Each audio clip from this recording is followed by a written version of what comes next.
Olá, pessoas! Eu sou Natasha Henneman, este é o Redemunhando e agora vocês vão ver a primeira parte da Copa Literária 2022, uma Copa que eu tô fazendo inspirada na Lilica, do canal Comparando Livros, em que eu coloco para se embater alguns contos. E vocês vão ver tudo direitinho aí no vlog, eu vou explicando aos poucos. Mas se você não sabe do que eu estou falando e quiser ver a apresentação da Copa Literária, é só clicar no link que eu vou deixar no box de descrição e também nos cards.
Uau, gente, muito bom o conto. Deixa eu virar a câmera.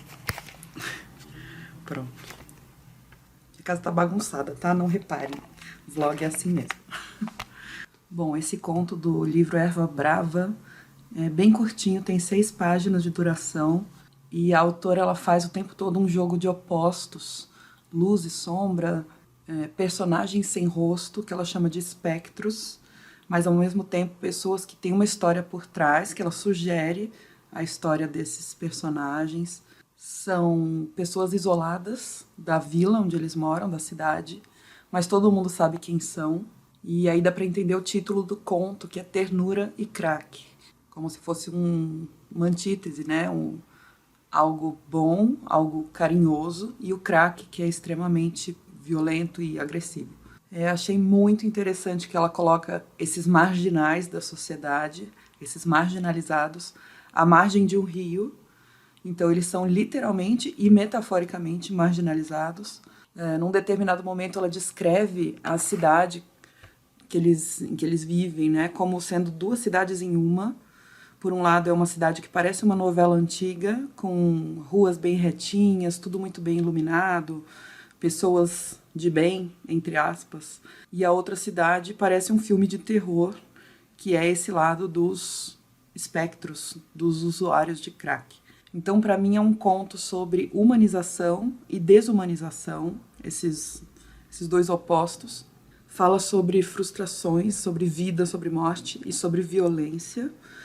Quanto à forma, eu achei que as descrições da Paulina Tort foram na medida, assim, os adjetivos e a maneira que ela escolheu para descrever as coisas e os personagens tornam tudo bem vívido, apesar de ser uma linguagem direta. Mas a escolha de palavras me ajudou a entrar na história, a sentir o ambiente, a conhecer os personagens, e ela fez uma caracterização rápida, mas muito legal do Cerrado brasileiro, que pelo que eu entendi, os outros contos do livro Erva Brava também vão falar sobre esse mesmo cenário, do Cerrado brasileiro. Então, nossa, começamos muito bem, gostei demais do primeiro conto do livro Erva Brava. E agora eu vou ler o do Marcelino Freire, Amar é Crime. Vamos ver qual vai ganhar essa batalha, esse jogo entre Paulina Tort e Marcelino Freire. Bom, gente, precisei mudar de lugar aqui para gravar o vlog, porque o Fred, meu cachorrinho, foi lá para a sala e hoje ele fez uma pequena operação, uma cirurgiazinha, então ele tá precisando dormir, apaguei a luz lá na sala e tudo. Então eu vim pro quarto para terminar de gravar para vocês sobre esse primeiro jogo, essa primeira batalha. Eu li o primeiro conto do livro Amar é Crime, do Marcelino Freire, primeiro conto chama-se Vestido Longo. E também é muito bom. É sobre uma moça que está numa loja comprando um vestido longo pela primeira vez, porque ela nunca pôde usar nada longo, na verdade. Ela conta que desde a infância ela só tinha um paninho para tapar o sexo e olhe lá.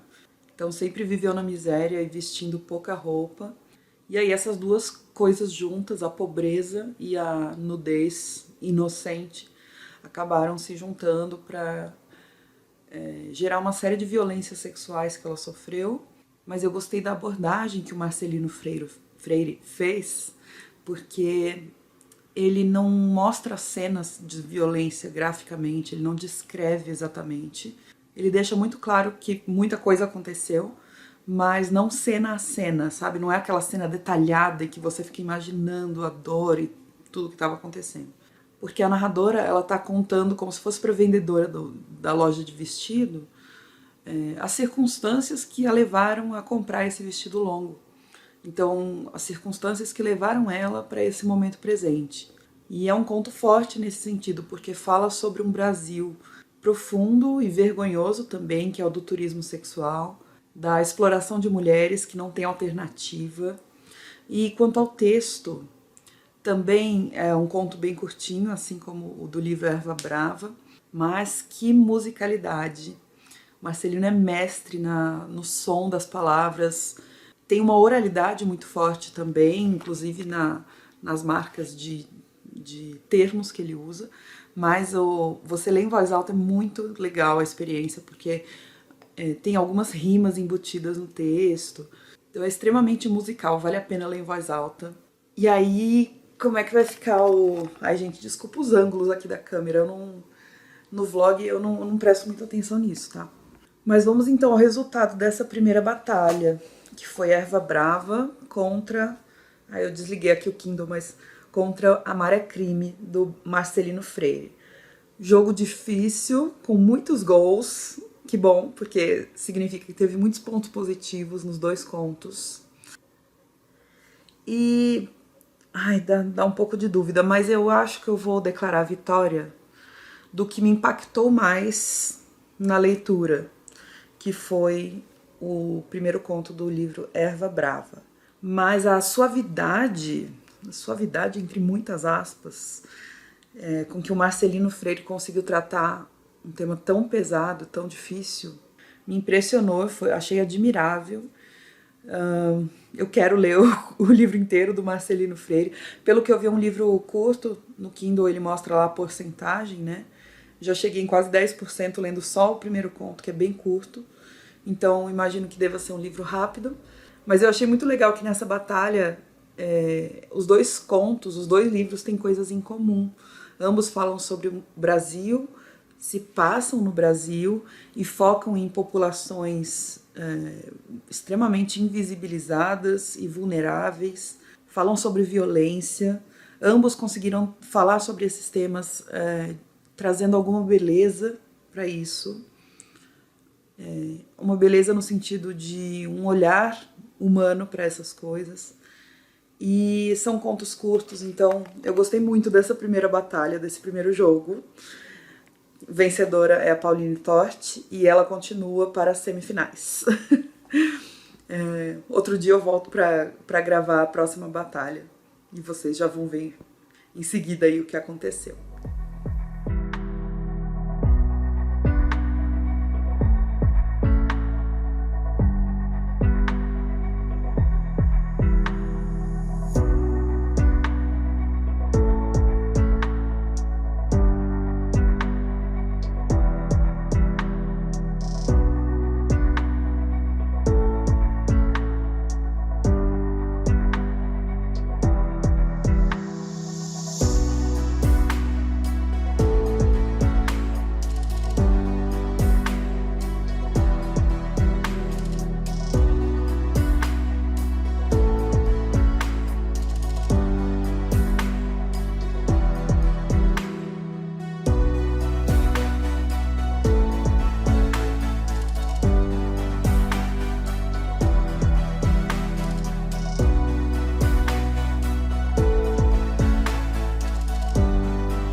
pessoas!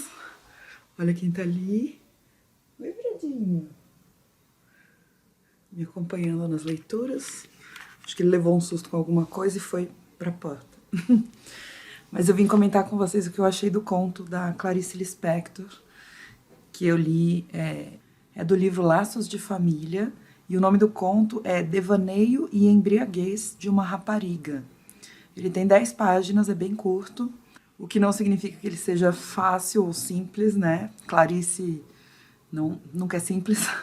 E eu achei que é um conto com uma ambientação muito vívida, interessante e íntima, como geralmente a autora faz também. Ela mergulha no personagem e, no caso, a personagem principal é também a narradora do conto. Vai pra caminha, Fred. Cadê? Onde você vai?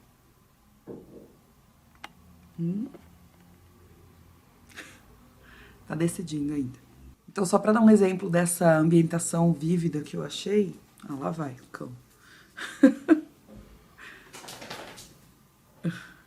Não se decidiu ainda. Então, só para dar um exemplo dessa ambientação bem vívida que eu achei, eu separei um trechinho, uma frase que ela usa. Ela diz assim: o sol, preso pelas persianas, tremia na parede como uma guitarra. E eu achei essa imagem, assim, eu consigo visualizar muito bem o que ela quis dizer, eu acho. Então, como eu disse, a personagem principal é uma mulher que inicialmente fica dentro do quarto, dentro do seu próprio quarto, e o conto se passa no Rio de Janeiro. Essa mulher tem marido, tem filhos, mas eles quase não aparecem no conto. O marido e os filhos são bem secundários, os filhos ficam na casa das tias, então eles não estão em casa. E realmente é a história dela devaneando no quarto, numa espécie de preguiça existencial, também uma certa liberdade, e me passou uma sensação de estranhamento que se prolonga para a segunda metade do conto, porque ela sai de casa e vai para uma espécie de festa com o marido, e lá ela fica bêbada, ela fica embriagada. Por isso que o nome do conto é Devaneio e Embriaguez de uma Rapariga. E a narração, ela é toda feita pela personagem, como eu disse, é como se fosse como se a gente estivesse ouvindo a voz na cabeça dela o tempo todo. E o conto brinca com esse contraste entre o que está dentro e o que está fora. O dentro podendo ser dentro do quarto, ou dentro dela mesma, principalmente. Clarice é mestra em fazer isso, né? Em mostrar o interior, o íntimo do personagem. E o que se passa do lado de fora. Então, ela coloca, por exemplo, um jornaleiro gritando para vender o jornal, ou a passagem do elétrico. Eu não sei se o elétrico, imagino que deva ser o bonde elétrico, lá fora de casa, tremendo tudo, fazendo barulho. E as próprias demandas da rotina, dela ter que cozinhar, fazer faxina na casa, esse tipo de coisa. Então fica essa briga entre o que está se passando dentro dela e o que está se passando fora. E dentro dela é uma espécie de turbilhão. Eu achei até que a personagem parecia um pouco volúvel, porque ela passa muito rápido por vários sentimentos. Ela vai da melancolia, à raiva, à languidez, à inveja, ao desprezo, e à resignação, e depois ao tédio. Então ela fica variando. E outra coisa, ela julga tudo o tempo todo. Então, assim, eu não super gostei da personagem, embora ela seja hiper complexa, né? E uma outra coisa muito, muito legal que eu vi nesse conto foi como a Clarice trabalha os sentidos do leitor. Ela foi até em olfato, paladar, então muito interessante. E agora eu vou ler O Intérprete de Males, da Jhumpa Lahiri. Eu não vi ainda o título do conto, mas esperei que eu já volto aqui para comentar com vocês.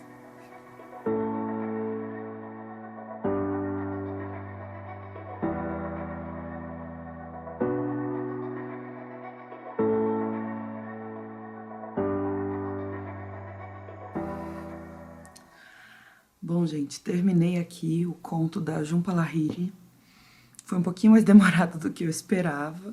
No Kindle eu não sei muito bem calcular quanto tempo... Eu sei que ele calcula sozinho, né? Quanto tempo você demora para ler tanto. Mas às vezes ele erra um pouquinho. E como era o começo do livro, ele ainda estava calculando a porcentagem e quantos minutos eu demoro e tal. Mas pelo que eu vi, o nome do primeiro conto do livro Intérprete de Males é Uma Questão Temporária. E o e-book foi até 12%. Aí eu fui olhar lá na Amazon, o livro inteiro tem 199 páginas na versão física, e 12% disso, 11%, descontando aí as páginas iniciais, que são folha de rosto, essas coisas, daria mais ou menos umas 22 páginas esse conto. Por enquanto, acho que é o conto mais longo dos que eu li, né?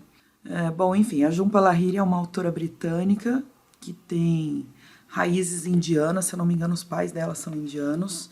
Eu já tinha lido dela o Água-Pés, que é um romance, e gostei na época, mas eu achei esse conto muito, muito, muito bom.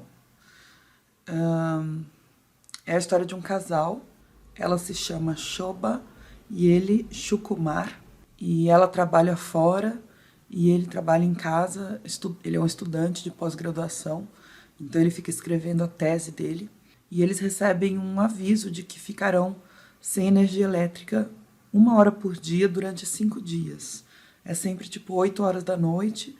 No bairro eles vão desligar as luzes para poder consertar uma estrutura que foi danificada aí numa tempestade de neve. E a sensação de rotina bem banal é super forte no conto. É um casal que caiu muito na rotina, mas por trás dessa rotina está um acontecimento que os dois vivenciaram juntos e que foi extremamente doloroso.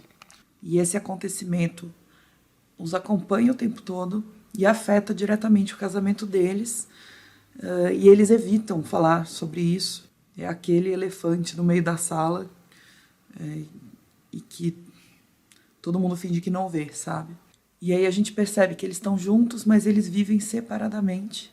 Cada um com seu trabalho, cada um em um cômodo diferente. Eles se sentem um pouco irritados quando tem que falar um com o outro, embora nada seja agressivo. E aí eu acho que isso fica muito doloroso também, essa sensação de, talvez, de indiferença em relação ao outro, né? E o narrador é em terceira pessoa, mas a gente sabe mais do ponto de vista dele, Shukumar, do que do ponto de vista dela. É um narrador em terceira pessoa que acompanha mais o pensamento dele. E ele é um homem bem introvertido, bem observador.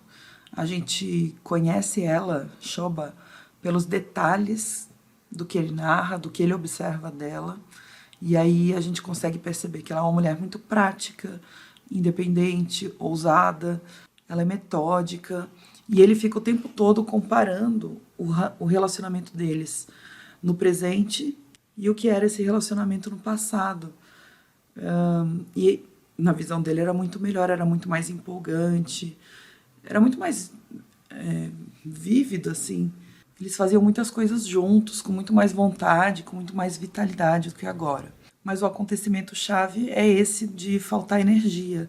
Eles vão ter que passar esses 5 dias, 1 hora por dia juntos, jantando à luz de velas. E ela vai propor um jogo que é cada um revela um segredo por dia. Então essa 1 hora sem luz vai ser muito importante para eles enquanto casal. Esse estilo de narração e essa estrutura de texto, eu sinto que é muito mais fácil para o leitor do que a da Clarice Lispector. A Clarice faz escolhas que, para mim, são muito, muito, muito íntimas, assim. Eu sinto que os textos da Clarice, de uma forma geral, são muito internos e são muito intensos. E eu tenho uma certa dificuldade com isso. Bom, mas só para terminar de falar do outro conto, a gente nota também uma herança indiana nesse casal, além dos nomes. Eles têm por exemplo, hábitos alimentares que remetem muito à Índia, aquela região. As memórias sobre os pais deles também. E eu achei um conto de uma delicadeza muito grande. E então, por esse motivo que eu falei, de que eu tenho dificuldade com a Clarice, exceto com A Hora da Estrela, que eu acho perfeito. Eu já fiz até vídeo aqui pro canal falando sobre esse livro. Eu acho uma obra-prima. Mas, de uma forma geral, eu acho a Clarice muito interna e muito intensa. E eu costumo preferir livros que têm um viés externo também. Eu acho que A Hora da Estrela ela faz isso. Mas por isso, e porque o conto da Jhumpa Lahiri também me emocionou, eu achei super bem construído, eu vou declarar vencedor do grupo B esse conto, deixa eu ver o nome, Uma Questão Temporária, da Jhumpa Lahiri, que está no livro Intérprete de Males. Então quem passa para a próxima fase aqui na minha copa literária é a Jhumpa Lahiri. Muito obrigada por acompanharem esse vídeo. Em breve eu volto para fazer para vocês as batalhas ou os jogos entre o grupo C e o grupo D. E a gente vai ver depois quem vai se enfrentar, tá bom? Um beijo. Não se esqueçam de deixar um joinha para mim, que ajuda muito. E a gente vai se falando pelos comentários. Tchau.